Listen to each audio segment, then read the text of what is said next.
Are you ready for your vitamins? We're ready to give them to you. Welcome back for your daily dose of Celtics content with the vitamin C's. Before we get into today's episode, please remember to hit that subscribe button, that thumbs up button, and definitely that share button. As usual, I'm your host, Adam Taylor, joined by my boy, my compadre, my co host, my partner in crime, Mr. Tim Shields. And today, we're going to be talking about TPE targets. That's right, there's another TPE, and there's going to be lots more targets. Some names are going to be new, some names are going to be old. Tim's the one that's kind of done the stat work on these things. I'm going to be the analysis with Stephen A. Smith style. I'm just going to shout down the microphone today. That's what I'm doing. What's going on, Tim? Nothing much, just excited. With the Celtics being positioned where they are at with these trade exceptions, there's still a little bit of work that they can do with their roster before the season starts, or if they want to try and do something around the deadline. So it's always good for the Celtics to have those in the back pocket because they can really flesh out their depth, and this team could get better. They've done a lot of good work so far, but hey, more to be done. Yeah, for sure, man. And I'm not expecting this TPE to be used immediately. I'm expecting it to be used closer to the trade deadline. Now, that's not to say that they're not going to make a deal between now and then. I just think there's more likelihood, there's probably more value available towards the trade deadline where teams are trying to, teams that thought they were going to be playoff bound and now they're realizing that they're on the outside looking in. Maybe they want to hit that rebuild button. Having a TPE available of their own or picking up a draft pick or two will give them some flexibility moving into the summer. It will also help the Celtics kind of shore up any holes they find within the roster. So I think personally, it's not going to be a before the season move. It's going to be a mid-season move, possibly even next summer. This TPE doesn't expire for 12 months. Let's get into it, man. We've got 5 targets today. We're going to start with just all of them are as likely as the next or as unlikely as the next. We're just guessworking here. Guys that fit the TPE value who we think could bring some level of impact, some level of upgrade to a specific position that the Celtics may or may not have interest in. Tim, where did you want to start, bro? Well, I think first things first is it's good to review the actual amounts of the TPEs that Boston has in their arsenal to use. So keep in mind right now, Evan Fournier TPE was created back on August 17th. That is totaling out to just about 17.1 million. So in terms of what salary they can take back, the Celtics could take that amount plus 100,000. So 17.2 is the most that they could take back in salary. Now, this can be either one big salary or multiple players. So it could be something, again, where they use a little bit of it now, a little bit of it later, similar to what they did with that Gordon Hayward TPE, or they can use it on one big contract, whether it be now or at the deadline. That expires next summer, August 17th. So they've got a long time to use that one, as well as they have a TPE, some minor ones, but I think the biggest one they've got left right now is either Tice, which is 5 million, or they have the trade exception from Kemba Walker, which is set at 6.8. So it's about 6.88 million. But really that Fournier one is the biggest one they're going to operate with. And that's what we're looking at for salaries. So do we want to kick it off? Go down the list? Yeah, I think the first thing we want to do as well, and I'm pretty sure our viewers are already well versed in the nuances of TPEs due to how many the Celtics have had recently.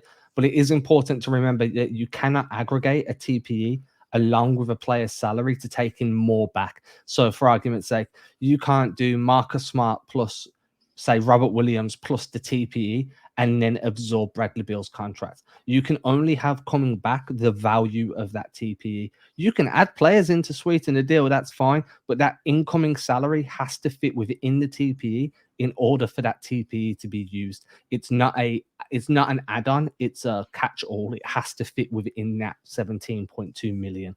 So yeah, man, that's the one we're going to focus on. Tim, player number 1, please. Who you got? Drum roll. Let's go with Marvin Bagley to start it off. Buy low option. I mean, I'm quite low on Marvin Bagley, so I think that's a buy low option. Why do you like Marvin Bagley as an option? I think, like you said, it's buying low in a guy that still was drafted very high in his draft class. There's still some potential there. You're looking at a guy who's 6'11", so he's got some size. He's still only 22 years old. I think he'll be 23 in March of next year. And I think maybe it's a situation where it's just a change of scenery. He hasn't exactly had the best run with the Kings. There still is opportunity there for him to improve and grow. It's just a matter of whether or not it's an environmental thing or if it's a him thing. And I don't think it's necessarily just on the player. I think oftentimes players are products of their environment, and he's had only 3 seasons with Sacramento. And as the Kings have only started to recently try and make any kind of playoff push, they've kind of been in that middling ground for the last 15 years or so. So, I mean, I don't want to give up on a prospect like Marvin Bagley, and especially at his age, a lot of guys who end up getting drafted high, there's a lot of expectations. So maybe if you bring him in with that TPE as a buy low option where you're just going to try and rebuild his stock, maybe you can actually get a decent player out of him. You're not asking him to be, a Jason Tatum level guy. You're not asking him to be that kind of lead option. But if you can turn him into a really, really solid bench piece, I would call that a win. And, looking at his money, let me just pull up that contract really quick. We are looking at. So what I'll say while you're looking at that is Mhm. my biggest issues with Marvin Bagley are he came into the league predominantly left-handed, couldn't really finish right-handed, hasn't really became an ambidextrous ball handler or ball finisher during his time in the league. He's still predominantly one-sided, very easy for defenders to shade weak side, which means forcing the ball into his weaker hand, which then obviously limits his impact as a dribble drive guy, or if he's down on the low block and you can force it into that weaker hand, it's easy to garner steals. There's also some character questions around Marvin Bagley. He's had some off-court issues. He went on to that rap game a little bit. I think he was going back and forth with Dame at one point during the offseason. His dad's been quite vocal as well about how Bagley's not getting the minutes he deserves in Sacramento. I think there's an issue there too. I mean, look, if Lonzo and LaMelo Ball can find teams in the NBA, then I'm pretty sure, and they've got LeVar as a father, I'm pretty sure Marvin Bagley can. The difference is Lonzo and LaMelo are both impactful. At the moment, the only thing that Marvin Bagley is impacting is the recovery room because he's consistently injured. And I think that when you've already got an injury-prone big that's also a project that you've just tied down in Robert Williams, the risk of adding another one with who comes into the locker room with character questions and possible character flaws that is very limited in terms of his ambidexterity and his way to attack off both sides of the floor. If you can't add somebody with a bit more value, I understand Bagley's a project. He could be a solid buy low, sell high candidate, but it could just be a buy low, get low type of deal. And I'm just not very high on Bagley due to the limitations of his game and that character questions around his character. Yeah, and I would also say one more thing is with his contract being what it is, you're looking at $11.3 million. That would be coming off the books next summer, but again, you're using a trade exception towards it, so it's only 1 year left on his deal. So if for some reason you go ahead and you take him in and it doesn't work out, you wasted a TPE that could have been put towards something that would actually help you this year and potentially beyond, whether it be to build a contender or to build out your roster via trade. Like that gives you another contract to move. So if I'm the Celtics perspective, I'm probably looking for a guy that maybe has at least 2 years left on his deal, or a guy you think will have more trade value. And with Bagley, like you said, if his value is low right now, you're hoping that you can at least recoup some of that. But it's a risk. And if you're from the Celtics perspective, it might not be worth it for a guy like Bagley. My biggest thing is as well is resale value. Evan Fournier had resale value. So you knew when you took him in and there was 6 months left on that deal, you knew there would be a way, there's a world where you can get something back if the other team are willing to play ball. And that's how you ended up with this TP in the first place. Even if another team was willing to play ball for you, you are not getting back the majority of that TPE on the resale market because one season isn't enough for him to develop to a point where he's worth that 11 million again. He's going to be, for me, he's following a similar trajectory to Jabari Parker. He got drafted high, had a bit of an impact in his rookie year. We've seen flashes, but not much. And I think that he's going to be a bit of a journeyman now until he can figure out his role within the offense and he can develop. I think he's got great upside personally, but I'd want more. If it's a short-term deal like that on a 1-year contract, I need better resale value if I'm pulling the trigger there. Yeah, bingo. I definitely get that. And I think that just comes down to better asset management. I think Boston is trying to make a point of that right now. That being said, let's move on to the next option. Luke Canard. What do I you think? like him. I like it. Another guy that's had some injury issues over his career, can play make a little bit. I mean, the Clippers' original thought process when they brought him in from Detroit was to add another playmaking ball handler to take the ball out of Kawhi and PG's hands a little bit, be able to tee up offenses. He can get hot from deep. He can score across all three levels. Obviously, he's a little bit undersized, so finishing around the rim is a bit of a challenge for him. Defensively, he's not really going to give you much, but as a bench piece, that's great. I just think that the position he plays is already so oversaturated on this Celtics team. You've got Marcus Smart, you've got Peyton Pritchard, Dennis Schroeder, Carson Edwards. I'm sure I'm missing the name Peyton Pritchard if I haven't said that. Um, there's so many names that already play that 1 and 2. And I think that Canard is just a little bit undersized to play that 3. That while he does bring you value and probably does have a bit of a resale market, he just doesn't feel a need for this team. They would have to be moving on from Schroeder or moving on from Smart, or they might want, like, because Canard isn't a guy you can bring in to sit as the 14th man if you move on from Edwards. He needs minutes. He's productive enough to get minutes. So personally, I like the idea. I like Canard. I just don't think he fits what the Celtics need this year. Yeah, I think the one thing, like you said, as a bench piece, he makes a lot of sense. He shot at 44.6% from deep last year. That was a career best, and that was on just over 3.5 attempts a game. So if you can keep that kind of productivity, obviously he makes sense as a sharpshooter, and very much a microwave scorer in that regard. 6'5", yeah, he's not going to play the 3 really, so he's going to probably have to play the 2. So that kind of takes away from the whole idea of like positional flexibility, which is something that the Celtics really want. I don't think that they would want to bring him in to try and play just shooting guard. They probably want a guy that can at least play 2 or maybe even 3 positions. And while he brings that shooting edge, an important thing to keep in mind, as soon as the Clippers traded for him, they signed him to a big extension. So right now he's got a growing salary cap. His first hit's going to be 12.7 mil for this upcoming season. Then that jumps to 13.7. And then that jumps all the way up to 14.7. And I think he's got another year on after that. So that cap hit growing as the team is going to be limited in terms of what they can do salary wise. It might be better to put that money towards something that gives you a little bit more of a two-way player, someone with a little bit more size. The shooting stroke is great, and that's part of the reason why I liked him. He was a guy that I wanted the Celtics to go after via trade last offseason, but then he was part of that deal where Shaman ended up with the Nets as well.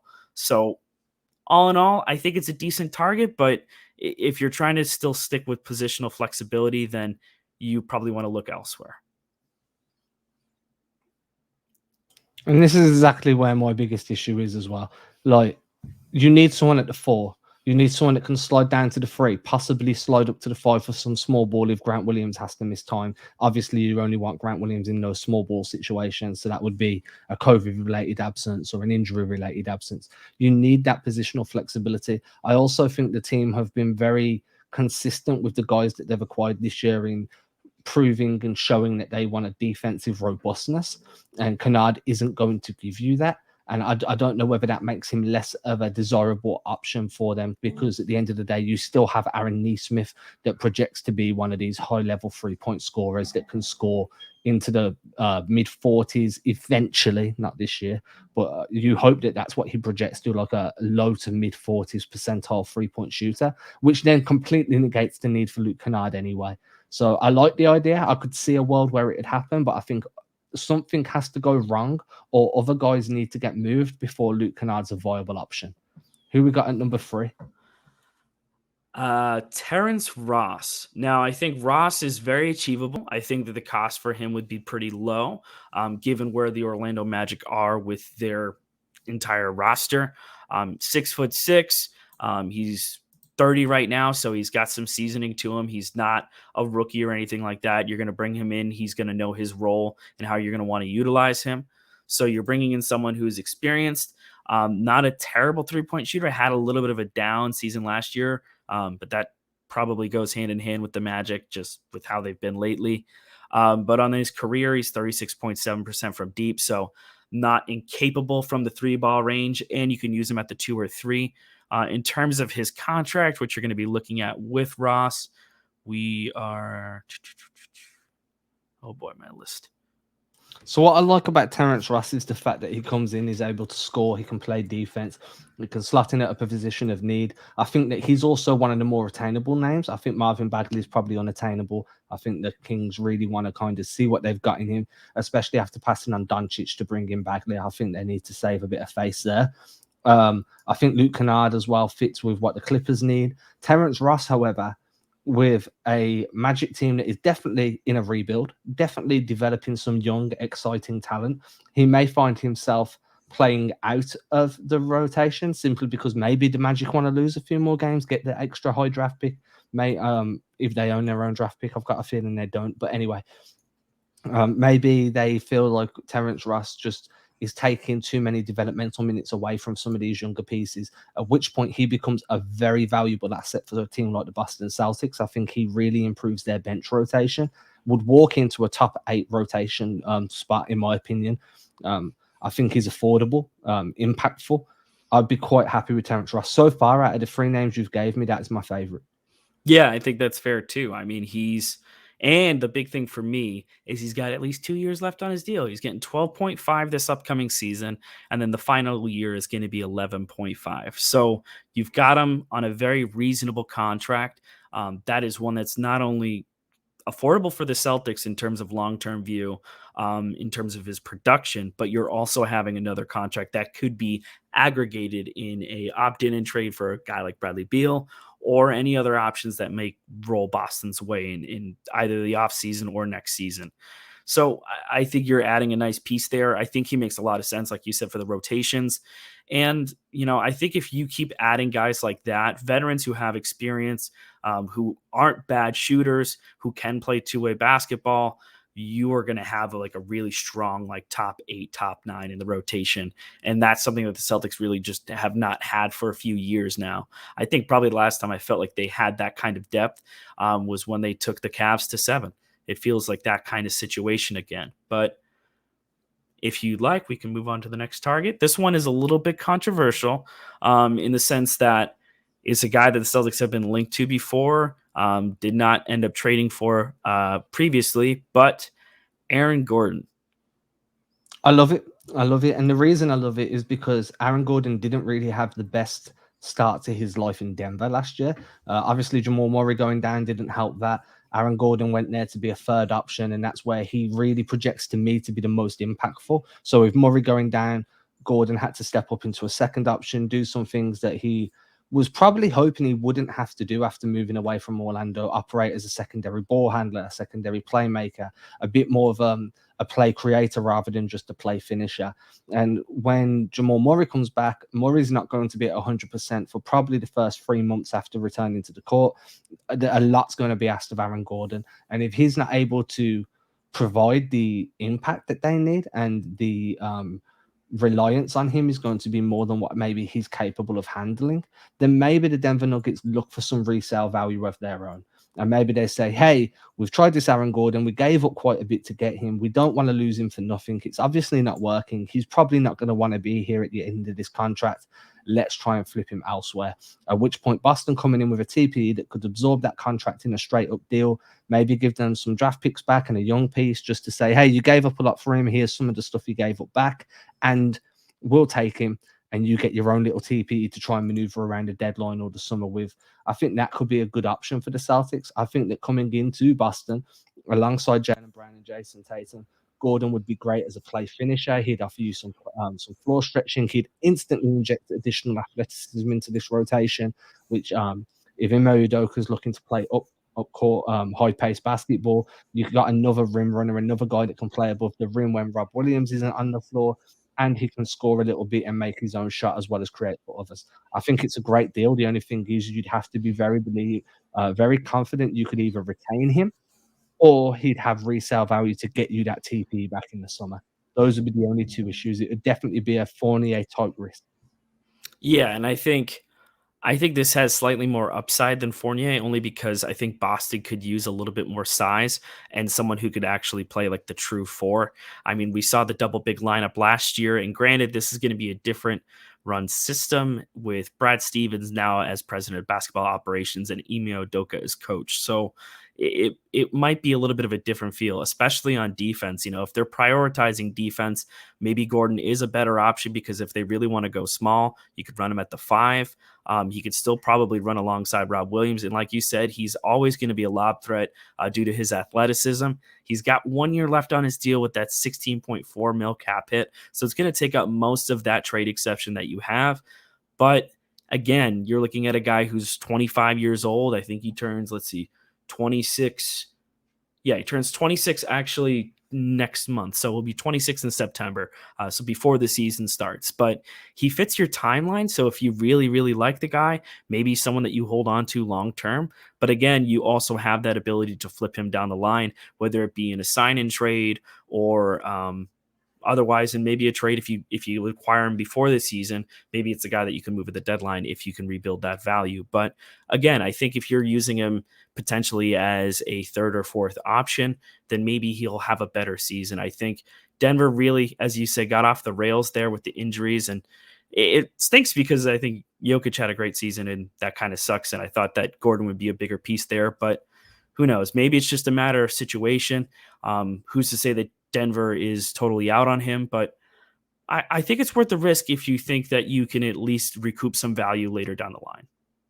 Or if you think that his presence actually really pushes you into a deep playoff run, and then you're relying on just figuring it out once you're there.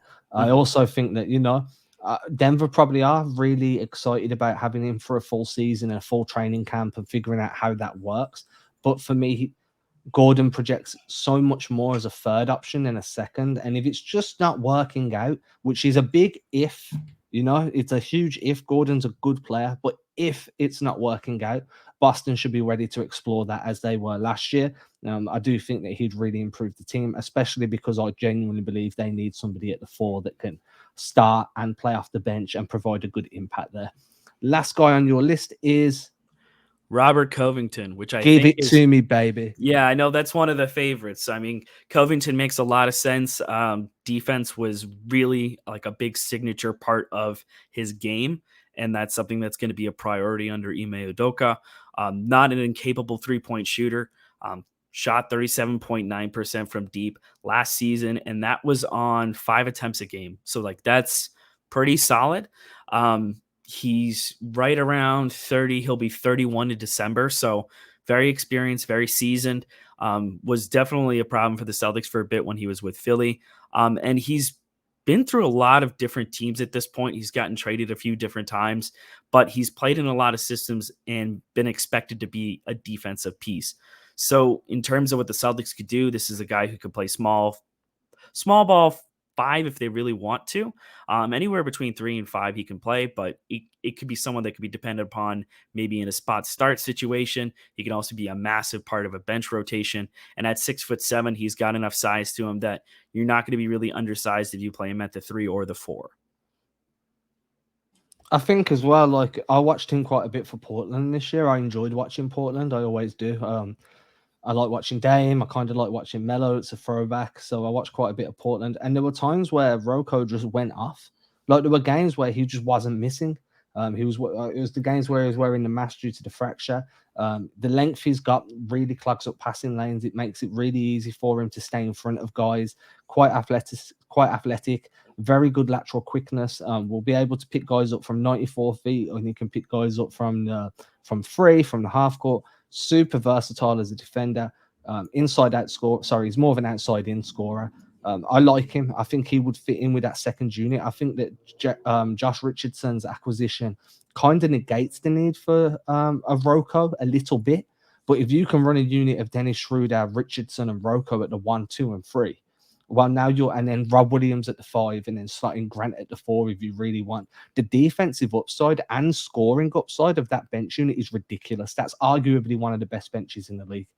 Like that's some real depth on both ends of the floor. And then obviously you've got your starting 5 as well. So I do think that while there is a bit of an overlap between Richardson and Rocco. The addition of Rocco would be what really pushed the Celtics to a very capable, deep playoff run. I think his contract's quite reasonable. I think that if you're going to take a risk on anyone, then to me, that's the guy you take the risk on. Out of everyone we've named, this is the guy. I also think he's highly attainable with everything that's going on in Portland right now. I feel like everybody wants out of the Blazers team at the moment. So I think that the Blazers might take a TPE to try and do their own flyer around the trade deadline. They might want some of the younger pieces because they can smell the blood in the air and they know a rebuild's coming. Maybe this is just they start collecting those young pieces now, waiting for Dame's trade request coming and being put on his desk.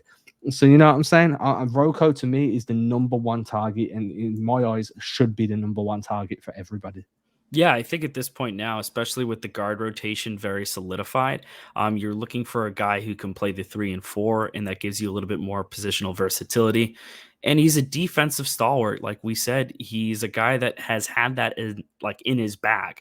Like he's been known to be that kind of piece. And for Boston right now, I think that helps really, really bring another defensive piece that can be depended upon, whether it be at the 4, at the 3. I think it's important for the Boston Celtics to try and get that defensive kind of presence back because it's sort of been their signature for a long time. And with Udoka, that kind of seems to be what he's angling at.